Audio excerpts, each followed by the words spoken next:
Dalam dunia bisnis, kita sudah tidak asing dengan istilah merger, akuisisi, dan konsolidasi, di mana ketiga istilah ini merupakan strategi yang digunakan dalam dunia korporasi, yang secara garis besar memiliki tujuan untuk dapat memperbesar suatu usaha atau ekspansi, mencapai pertumbuhan, serta meningkatkan market share, dan lain-lain. Namun, ada beberapa orang yang kadang salah mengartikan ketiga istilah ini. Dan bahkan ada pula yang beranggapan bahwa ketiga istilah ini memiliki arti yang sama. Lalu, apa sebenarnya merger, akuisisi, dan konsolidasi? Berikut ini penjelasannya.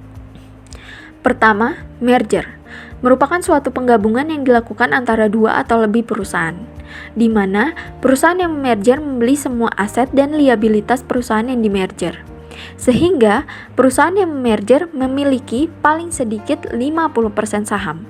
Sementara perusahaan yang dimerger harus berhenti beroperasi dikarenakan pemegang sahamnya sudah menerima uang tunai. Pada umumnya, memerger adalah suatu solusi untuk memperkuat struktur perusahaan. Salah satu contoh merger yaitu pada PT Bank CIMB Niaga Tbk. CIMB Niaga merupakan hasil dari merger yang dilakukan antara Bank Niaga dan Bank Lipo.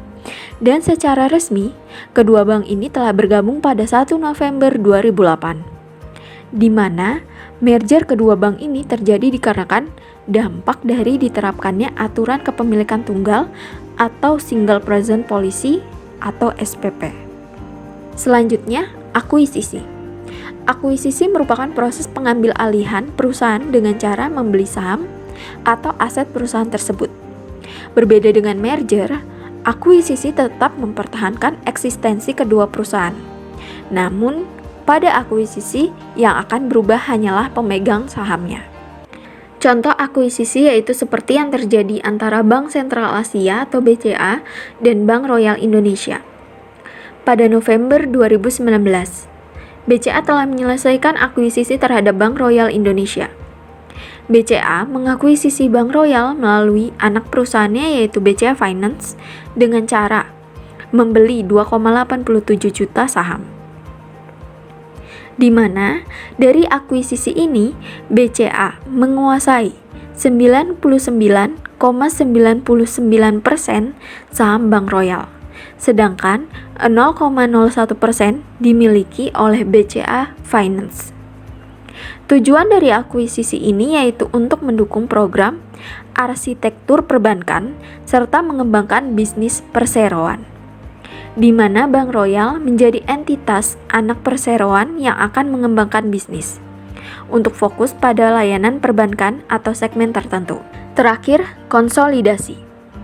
Konsolidasi merupakan peleburan dua perusahaan menjadi satu. Berbeda dengan merger yang menyisakan satu perusahaan, proses konsolidasi tidak menyisakan satupun perusahaan. Namun, konsolidasi akan menghasilkan satu perusahaan baru.